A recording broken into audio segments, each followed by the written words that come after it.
հանրապետական գործիչ Էդուարդ Շարմազանովի հետ։ Պարոն Շարմազանով, քանի որ Արցախի ներկայացուցչությունում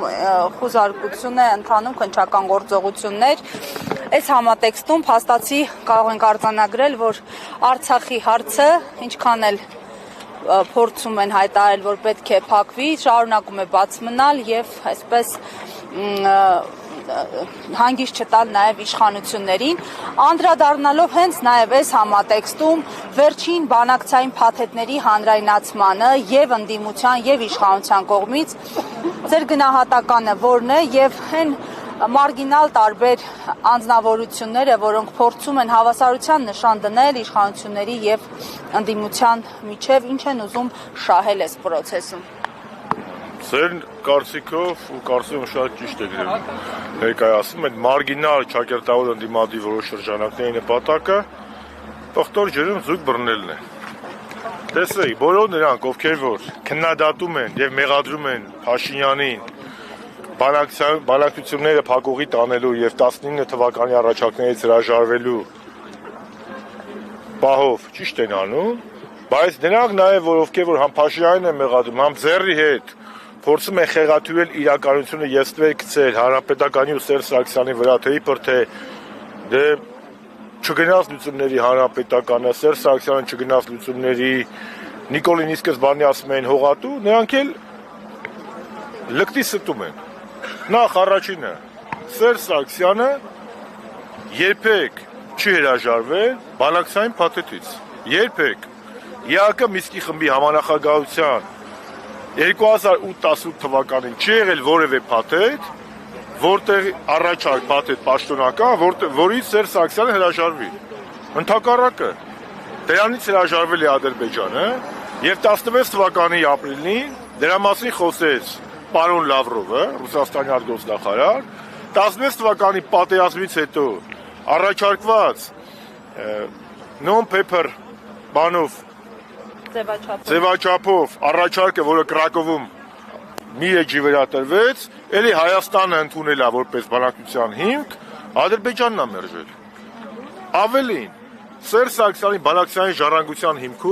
հիմքի վրա Նիկոլ Փաշինյանին 19 թվականին առաջարկվեց փաստաթուղթ, որից հրաժարվել է հենց Նիկոլ Փաշինյանը։ Դրա մասին էլ 21 թվականի հունվարի 13-ին ասել է Ռուսաստանցի համանախագահ Պապովը։ Հետևաբար բոլոր նրանք, ովքեր որ փորձում են հավասարության նշան դնել եւ կներեք այս բառից համար հերթական կեղտոտ մուտիտը տարածել, թե իբր Հանրապետականն ու Սերժ Սարգսյանը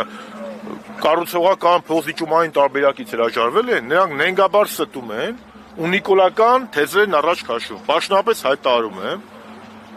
մենք փոխզիջումային տարբերակից չենք հրաժարվել։ Այդ ոնց եղավ որ Սերժ Սարգսյանը ոչ մի թիզականություն էր քայլում, եթե դուք էիք կարա Սերժ Սարգսյանին Կիսիլյովի հարցազրույցից ինչ-որ մի հատ կտոր հանում, ասում եք շրջանները պատրաստ է տալ։ Մենք էլ ասում ենք, մենք տալու մասին չենք բանակցում, մենք բանակցել ենք ինչ ենք ստանալու, Արցախի կարգավիճակը, սա մեկ։ Երկրորդ հողատուի մասով։ Որևէ մեկը մինչև 20 թվականի նոյեմբերի 9-ը Նիկոլին հողատու չի անվանել։ Հողատու սկսել են անվանել նոյեմբերի 9-ից հետո, բայց եթե Շուշին տվել է, Հադրութը տվել է,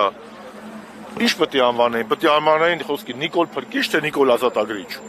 Ինչ վերաբերում է մեր գնահատականներին 18-20 թվականներին, 18-20 թվականներին, այո,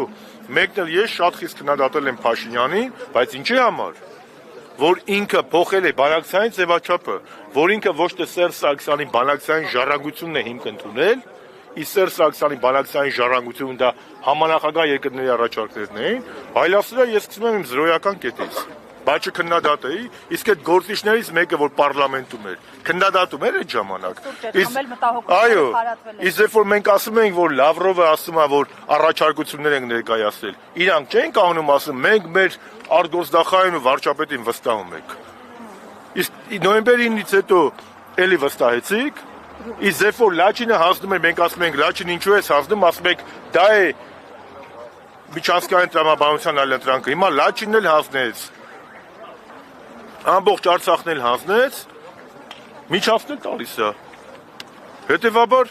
մեր քննադատությունը Նիկոլ Փաշինյանին ուղղված է եղել մի բանի համար, որ ինքը 18-20 թվականներին միտումնավոր հենց առաջի օրը մայիսի 9-ին Արցախում փորձել է խեղաթյուրել բանակցային ձևաչափը եւ ուլտիմատում ներկայացրել համանախագահ երկրների ղեկավարներին, դուք պատկերացնում եք Տրամպի, Մակրոնի մեկել Պուտինի դեմքը, երբ որ մարդիկ հեռուստացույցից են իմանում, որ Նիկոլ Փաշինյանն ասում է ֆորմատը պետք է փոխվի, մինչև Ղարաբաղը չմասնակցի, ես բանակցություններին պատրաստ չեմ։ Պատկերացնում եք, պատկերացնում եք այդ մարդկանց դեմքը, երբ որ Նիկոլ Փաշինյանը 19 թվականի հունիսի պաշտոնական առաջարկներին 2019-ի օգոստոսին հայտարարում է Արցախը Հայաստանը եւ վերջ։ Մենք քննադատել ենք Նիկոլին ապակառուցողական լինելու, սուպեր կեղծ հայնասիրական լինելու, ոչ մի թիզական լինելու մեջ։ Այո, հանրապետականը քննադատել է, բայց քննադատել է այդ դիրքերից, ոչ թե փոխզիջումների։ Մենք ընդհակառակն ասել ենք, որ դու պետք է բանակցային փաստաթուղթը, այն ինչ որ քեզ ժառանգություն մնացել է Սերժ Սարգսյանից, դա պետք է հիմք ընդունես, այլ ոչ թե ասես, ես դեռ պետք է համանախագահները ասեն, ես ընդունեմ թե չընդունեմ։ Սա է ամբողջ խնդիրը։ Եվ այդ իմաստով բոլոր այն գործիչները, ովքեր որ փորձում են հավասարության նշան դնել, թող մի հատ նայեն իրանք 18-20 թվականներին, պատերազմից հետո ինչպիսի դիրքորոշում են ունեցել,